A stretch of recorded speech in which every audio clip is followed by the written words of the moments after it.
உலகம் மங்கையர் உலகம் மங்கையர் உலகம் இது மங்கையர் உலகம். வீடு ரொம்ப அழகாக இருக்குது, ஆனால் அதில் முன்னால் இருக்கிற புல்வெளி அதை விட அழகாக இருக்குதுன்னு சொல்லுவாங்க. இந்த முன்னால் இருக்கிற லான், இந்த புல்வெளி எப்படி போடுறது, அதை எப்படி பாதுகாக்கிறது, அதெல்லாம் தெரிஞ்சுக்கணுங்க. பாருங்கள் நேயர்களே வணக்கம். வீட்டு தோட்ட நிகழ்ச்சி பார்த்துக்கிட்டு இருக்கீங்க. கடந்த நிறைய எபிசோட்ஸாக வந்து நம்ம செடிகளை பற்றியும் மரங்களை பற்றியும் எப்படி அதை பராமரிக்கணுங்கிறத பற்றியும் பார்த்துக்கிட்டு இருந்தோம். நிறைய நேயர்கள் வந்து என்ன கேட்குறாங்க, இதெல்லாம் வாஸ்தவம் தான், நிறைய செடிகள் பற்றி மரங்களை பற்றி சொல்லிக்கிட்டு இருக்கீங்க, ஆனால் புல்தரையை பற்றி ஒன்றுமே இது வரைக்கும் பேசவே இல்லையே. லான் கிராஸ், அதாவது வந்து வீட்டை சுற்றி போடக்கூடிய புல்தரைகள், வீட்டு மொட்டை மாடியில் போடக்கூடிய புல்தரைகள், இதை பற்றி எதுவுமே நம்ம பேசவே இல்லையே அப்படின்னு சொல்லி கேட்டுக்கிட்டு இருக்காங்க. ஸோ அந்த நேயர்களுக்காக வந்து இந்த நிகழ்ச்சியிலையும் இதுக்கு அடுத்த நிகழ்ச்சியிலையும் வந்து புல்தரை மெயின்டெனன்ஸ், அதாவது லான் கிராஸ் மெயின்டெனன்ஸ் பற்றி நம்ம கொஞ்சம் சின்ன சின்ன டிப்ஸ் தெரிஞ்சுக்க போகிறோம். நம்ம சில சமயம் நம்ம ஒரு சில வீடுகளுக்கு போவோம், வீட்டு வாசலில் நல்ல பசுமையாக புல்தரை இருக்கும், சின்ன இடமா தான் இருக்கும், ஒரு 5 அடிக்கு 5 அடி அல்லது ஒரு பாய் அளவு தான், ஒரு படுக்கிற பாய் அளவு தான் சைஸ் இருக்கும் அந்த இடம். அந்த இடத்துல வந்து ரொம்ப அழகான ஒரு கார்பெட் கிராஸ், அதாவது வந்து ரொம்ப அப்படியே கார்பெட் மாதிரி இருக்கக்கூடிய புல்தரை போட்டிருப்பாங்க. அப்படிப்பட்ட புல்தரையை பார்த்துட்டு நம்ம நேராக வருவோம். நம்ம வீட்டில் அந்த மாதிரி ஒரு புல்தரை போடணும்னு எதிர்பார்ப்போம். நம்ம வீட்டில் வந்து அது வருமா வராதாங்கிறது நமக்கு தெரியாது. அதுக்கு ஏற்றவாறான சூழ்நிலைகள் நம்ம வீட்டில் இருக்குதாங்கிறது தெரியாது. ஸோ இதை பற்றியெல்லாம் தெரிஞ்சுக்கிறதுக்கு தான் இந்த எபிசோடில் சின்ன சின்ன டிப்ஸில் கொடுக்க போகிறோம்.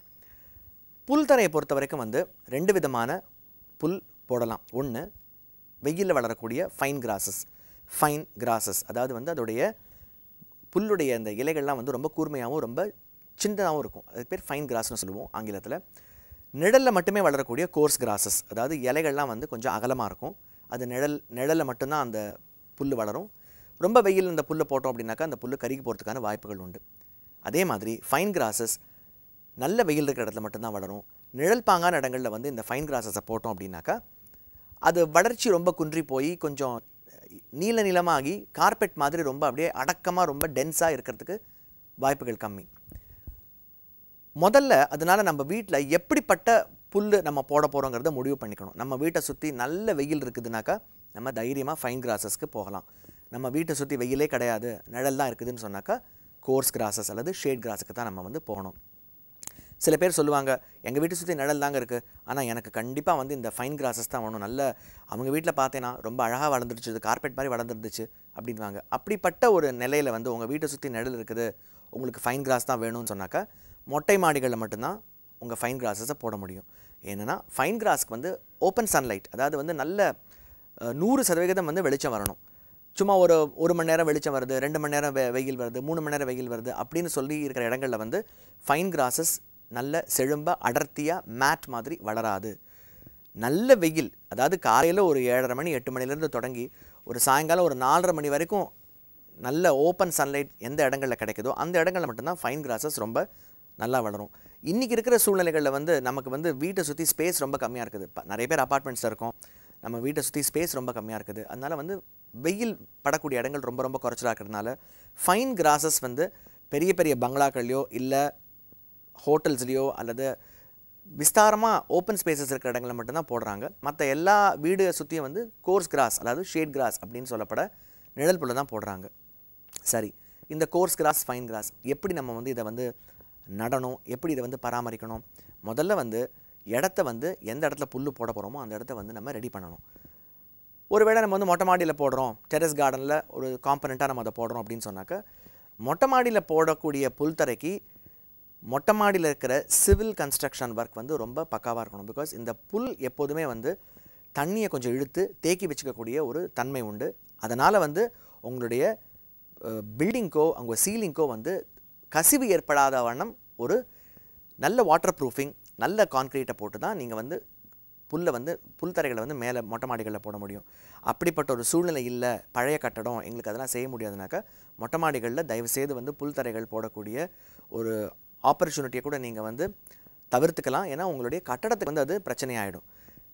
உங்கள் கட்டடம் ஒரு வேளை புதுசாக கட்டப்பட்ட கட்டடம் நல்ல வாட்டர் ப்ரூஃபிங் செஞ்சுருக்கோம், நல்ல கான்க்ரீட் போட்டிருக்கோம் அப்படின்னு சொன்னாக்கா அந்த இடத்துல வந்து நீங்கள் லான் கிராஸ் போடுறதுக்கு நீங்கள் ஏரியாவை ப்ரிப்பேர் பண்ணலாம். எப்போதும் போல தான் ஊடகம் ரொம்ப முக்கியம். நல்ல வடிகால் இருக்கிற ஊடகம், அதாவது மணல் கலந்த செம்மண் கலந்த ஊடகம் நம்ம மீடியம் ஃபுல்லாக ஃபில் பண்ணிவிட்டு எருவை மட்டும் புல்தரை போடும்போது அவாய்ட் பண்ணிக்கலாம். மாட்டு சாண எருவை புல்தரை போடும்போது கொஞ்சம் தவிர்த்துக்கலாம். ஏன்னா மாட்டு சாண எருவில் வந்து களை விதைகள் வந்து நிறைய இருக்கும். அது வந்து நம்ம புல்தரை போட்டு நம்ம தண்ணி பாய்ச்சின உடனே வந்து களை விதைகள் வேகமாக வளர ஆரம்பிச்சிடும். இன்றைக்கி இருக்கிற சூழ்நிலையில் வந்து களை எடுக்கிறதுக்கு வந்து ஆட்கள் ரொம்ப குறைச்சலாக இருக்கிறதுனாலையும் சிட்டிக்குள்ளேயோ இல்லை பெரும்பாலான நகரங்களில் கூட ஆள் பலம், அதாவது ஒர்க் ஃபோர்ஸ் ரொம்ப குறைச்சலாக இருக்கிறதுனால இந்த எருவை வந்து நம்ம புல்தரை போடுறதுலேருந்து கொஞ்சம் அவாய்ட் பண்ணிக்கலாம். அதுக்கு பதிலாக மண்புழு உரம், வேர்மி காம்போஸ்ட், புல்தரை போடுறதுக்கு ப்ரிப்பரேஷன், அதாவது பெட் ப்ரிப்பரேஷனுக்கு வேர்மி காம்போஸ்ட் யூஸ் பண்ணிக்கலாம். வேர்மி காம்போஸ்ட்டில் கண்டிப்பாக வந்து களைகள் வரதுக்கான வாய்ப்புகள் ரொம்ப ரொம்ப குறைச்சல். அது நல்லபடியாக உற்பத்தி செய்யப்பட்ட மண்புழு உரமாக இருந்தாக்கா களைகள் கண்டிப்பாகவே வராது. அதனால் லான் கிராஸ் ப்ரிப்பரேஷனுக்கு மட்டும் செம்மண், மணல் போட்டுட்டு வேர்மி கம்போஸ்ட் ஆட் பண்ணிக்கிறது நல்லது. 2 விஷயங்களை தவிர்க்கலாம் லான் கிராஸில். 1 தென்னைநார் கழிவு, கார்பெட் கம்போஸ்ட்டை தவிர்க்கலாம். 2 எருவை தவிர்க்கலாம். எருவை ஏன் தவிர்க்கணும் அப்படின்னாக்கா பின்னாடி வந்து களைகள் முளைக்காமல் இருக்கிறதுக்காக எருவை தவிர்க்கலாம். தென்னைநார் கழிவு ஏன் தவிர்க்கணுன்னாக்கா சில சமயங்களில் உங்கள் புல்லில் டெர்மைட்ஸ் அப்படின்னு சொல்லக்கூடிய கரையான்கள் வரதுக்கான வாய்ப்புகள் இருக்குது. இந்த கரையான்கள் வந்து வந்துச்சு அப்படின்னாக்கா தென்னைநார் கழிவில் வந்து நிறையவே உற்பத்தி ஆகும், நிறையவே அது வந்து ப்ராலிஃபரேட் ஆகிட்டு உங்கள் புல்தரைவே கம்ப்ளீட்டாக அழிக்கக்கூடிய அபாயம் இருக்குது. அதனால் இந்த 2 விஷயங்கள், தென்னைநார் கழிவு, தொழு உரம், இது 2 வந்து புல்தரைகள்லேருந்து நீங்கள் தவிர்த்துக்கலாம். புல்தரைகள் போடுறது 2 விதமாக போடலாம். முதல் விதம் டர்ஃபிங் அப்படின்னு சொல்லுவோம். இந்த டர்ஃபிங் வந்து ஃபைன் கிராஸஸ்க்கு மட்டும்தான் ஒத்து வரும். அதாவது ஃபைன் கிராஸஸ்னாக்கா கொரியன் கிராஸ்னு சொல்கிறோம், மெக்சிகன் கிராஸ்னு சொல்கிறோம், நிறைய விதமான கிராஸ்லாம் இருக்குது. ஈவன் நம்ம பர்முடா கிராஸ், நம்ம அருகம்புல் கூட ஒரு ஃபைன் கிராஸ் தான். ஒரு காலத்தில் வந்து அருகம்புல் மட்டும்தான் லான் போட்டுக்கிட்டு இருந்தாங்க ஒரு 20-25 வருஷங்களுக்கு முன்னாடி.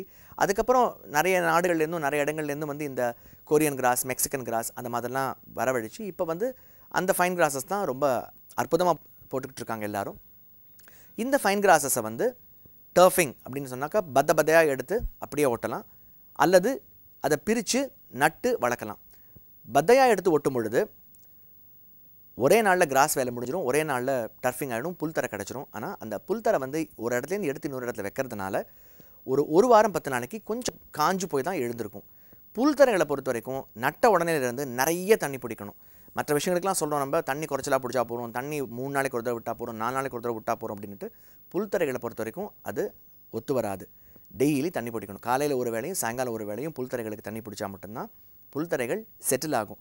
அப்படி இல்லாட்டி புல்தரைகள் வந்து வெகு சீக்கிரம் காஞ்சு போகிறதுக்கான வாய்ப்புகள் உண்டு. இது வந்து டர்ஃபிங். டிபிளிங் அப்படின்னு சொல்கிறது எப்படின்னாக்கா பறிச்சு நடுறது.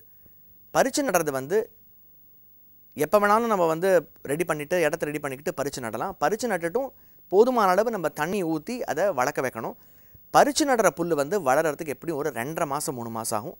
நிழல் புல்லாக இருந்தாலும் சரி அல்லது வெயிலில் வளர புல்லாக இருந்தாலும் சரி ஒரு 2.5 மாதம் ஆகும், 3 மாதம் ஆகும். அது வரைக்கும் கொஞ்சம் பொறுமையாக இருக்கணும். நம்ம களை விதைகள் முளைக்காமல் இருக்கிறதுக்கு நம்ம வேர்மி கம்போஸ்ட் போட்டோம்னாலே போகிறோம்.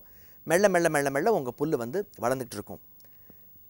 இப்படிப்பட்ட முறைகளில் வந்து நீங்கள் நல்ல தேர்ந்தெடுத்த ஒரு நர்சரியிலேருந்தோ ஒரு தெரிஞ்ச இடத்துலேருந்தோ நீங்கள் வந்து உங்கள் கிராஸ் மெட்டீரியலை வாங்கி உங்கள் வீட்டில் வந்து புல்தரைகள் வளர்க்கலாம். அடுத்த எபிசோடில் இந்த புல்தரைகளில் ஏற்படக்கூடிய பிரச்சனைகளை பற்றி நம்ம விளக்கமாக தெரிஞ்சுப்போம். நம்ம ஜனப்பலம் மனப்பலம் அப்படின்னு சொல்லி வச்சுருக்காங்க. என்ன பலம் பலம் சொல்லி வச்சுருக்காங்கன்னு பார்த்தீங்கன்னா, ஒரு மனிதனுக்கு ஆள்கட்டு இருந்தால் அதை விட ஒரு மனசுக்கு தைரியம் வேற இருக்க முடியாது. இப்போல்லாம் நம்ம எப்படி வாழ்ந்துட்டுருக்கோம்னாக்கா இதோடு அவ்வளோதாங்க என் வாழ்க்கை, ஏதோ என் குடும்பம் என் பொண்டாட்டி பிள்ளைங்க அவ்வளோதான், நீங்கள்லாம் வேண்டாம் எனக்கு பலமே வேண்டாம் அப்படிங்கிறீங்க. அப்படி இல்லை. அந்த காலத்தில் மக்கமார்களோடு இருந்தாங்கப்பா அப்படின்னு ஒரு வார்த்தை சொல்லுவாங்க. ஜனப்பலம் இருந்தால் மனப்பலம் தன்னால் வரும்னு. பணப்பலமும் வேணும் அதுக்கு, அது வேறு விஷயம் இல்லைங்களா? உங்கள் அனைவருடைய வாழ்க்கையிலும் எண்ணிய எல்லாம் ஈடேறி மகிழ்ச்சியாக இருக்கணும்னு வாழ்த்துறோங்க. வணக்கம்.